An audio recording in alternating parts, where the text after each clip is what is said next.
आज हम बर्लिन की दीवार और अमेरिका व सोवियत संघ में अंतर को आसान भाषा में समझेंगे। तो देखिए, सबसे पहले हम बात करते हैं बर्लिन की दीवार पर। किसके ऊपर बात करते हैं? बर्लिन की दीवार पर। तो बर्लिन की दीवार, पहली नंबर बात, इसका निर्माण कब हुआ? बर्लिन की दीवार का निर्माण हुआ 13 अगस्त 1961 को। कब बनी ये दीवार? 13 अगस्त 1961 को। यानी कि हम मेजर रूप से याद कर रखें तो 1961 याद रखें, सन तो याद रखें एटलीस्ट। क्या बर्लिन की दीवार 1961 में बनी। और ये कहाँ बनी? तो सीधी सी बात है, जगह का ही नाम है। क्या नाम है? बर्लिन। और ये बर्लिन है कहाँ? जर्मनी में। कहाँ है? जर्मनी में। और ये कितने किलोमीटर लंबी थी? 150 किलोमीटर से ज़्यादा लंबी थी। 150 किलोमीटर से ज़्यादा लंबी थी। अब ये बर्लिन की दीवार थी, वो कितने सालों तक खड़ी रही? 28 सालों तक। कितने सालों तक खड़ी रही? 28 सालों तक। फिर ये दीवार गिराई कब गई? तो 9 नवंबर 1989 को गिराई गई। 9 नवंबर 1989 को ये दीवार गिरा दी गई। जिसका परिणाम क्या हुआ? बर्लिन की दीवार गिरी, उसका परिणाम क्या हुआ? एक तो जर्मनी का क्या हो गया? एकीकरण हो गया। जर्मनी का क्या हो गया? एकीकरण। और शीत युद्ध का क्या हो गया? अंत हो गया। तो देखिए, यहाँ पर शीत युद्ध का प्रतीक लिखा हुआ है। तो शीत युद्ध का प्रतीक है, वो कौन थी उस समय? बर्लिन की दीवार थी। शीत युद्ध क्या था हमने पिछली वीडियो में पढ़ लिया था, फिर भी आपको नॉलेज के लिए थोड़ी सी जो है मैं रिवाइज कर देता हूँ कि शीत युद्ध अमेरिका और सोवियत संघ, दो महाशक्तियाँ थी, इनके बीच में विचारों की लड़ाई थी। इसी को हम किस नाम से जान रहे हैं? शीत युद्ध के नाम से। और ये शीत युद्ध का प्रतीक किसे माना जाता था? बर्लिन की दीवार को, जो कि सोवियत संघ ने बनाई थी। अब ये बर्लिन की दीवार ने क्या किया? बर्लिन को दो भागों में बांट दिया, एक पूर्वी बर्लिन और एक पश्चिमी बर्लिन। इसको हम इस प्रकार से भी लिख सकते हैं, एक पूर्वी जर्मनी और एक पश्चिमी जर्मनी, क्योंकि जर्मनी के ही दो भाग हो गए थे, एक पूर्व की तरफ और एक पश्चिम की तरफ।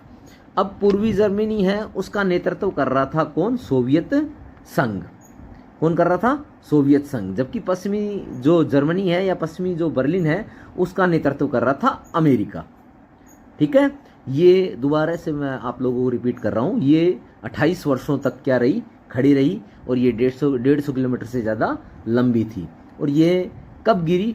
9 नवंबर 1989 को बर्लिन की दीवार गिर गई। किसने गिरी? बर्लिन की जनता ने। किसने गिरी है? बर्लिन की जनता ने। अब देखिए, कुछ महत्वपूर्ण घटनाएं हैं बर्लिन की दीवार की जो हमारे को याद रखनी है। पहली नंबर तो बर्लिन की दीवार कब बनी? तो बर्लिन की दीवार बनी थी 1961 में। बर्लिन की दीवार कब गिरी थी? 9 नवंबर 1989 में। कब गिरी थी? 9 नवंबर 1989 में। और इस जो बर्लिन की दीवार गिरी थी, उसका परिणाम क्या हुआ? तो एक नंबर तो जर्मनी का क्या हो गया था? एकीकरण। जर्मनी का एकीकरण कब हुआ? 1990 में। कब हुआ? 1990 में।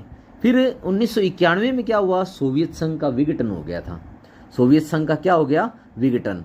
तो यानी कि जब तक बर्लिन की दीवार खड़ी रही, तब तक सोवियत संघ और अमेरिका के बीच शीत युद्ध चलता रहा। लेकिन जैसे ही बर्लिन की दीवार गिरी, उसके बाद में सोवियत संघ का पतन शुरू हो गया। अब देखिए, आगे हम चर्चा करते हैं अमेरिका और सोवियत संघ के बीच में अंतर क्या था। तो देखिए, पहली नंबर बात है, अमेरिका है वो पूंजीवाद का समर्थक था। वहाँ पर जो विचारधारा अपनाई गई थी वो पूंजीवादी विचारधारा अपनाई गई थी। जबकि सोवियत संघ में जो विचारधारा अपनाई गई थी वो समाजवाद विचारधारा अपनाई गई थी या साम्यवाद विचारधारा अपनाई गई थी।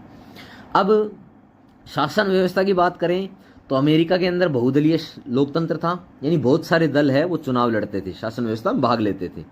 जबकि सोवियत संघ में एक दलीय शासन व्यवस्था था, यानी कि एक ही दल चुनाव में क्या करता था? भाग लेता था। फिर अर्थव्यवस्था की बात करें तो अर्थव्यवस्था के ऊपर पूर्ण रूप से अमेरिका के अंदर नियंत्रण किसका था? निजी क्षेत्र का था, यानी कि बाजार का नियंत्रण था। जबकि सोवियत संघ में राज्य का नियंत्रण था। पूर्ण रूप से अर्थव्यवस्था के ऊपर किसका नियंत्रण था?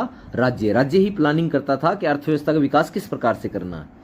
फिर आगे देखिए राजनीतिक स्वतंत्रता की, तो अमेरिका के अंदर राजनीतिक स्वतंत्रता है वो अधिक थी। लोगों को बोलने की आज़ादी थी, और भी प्रकार की स्वतंत्रताएं अमेरिका के अंदर ज़्यादा थी, जबकि सोवियत संघ के अंदर राजनीतिक स्वतंत्रता है वो कम प्रदान की गई थी, लोगों को बोलने की आज़ादी नहीं थी। फिर उसके बाद में प्रमुख दल की बात करें तो अमेरिका के अंदर कई राजनीतिक दल थे, यानी कि बहुदलीय व्यवस्था थी, तो बहुत सारे दल थे इसके अंदर, अमेरिका के अंदर, ठीक है। जबकि जो सोवियत संघ में है वो एक ही पार्टी थी, उस पार्टी का नाम था कम्युनिस्ट पार्टी, ठीक है।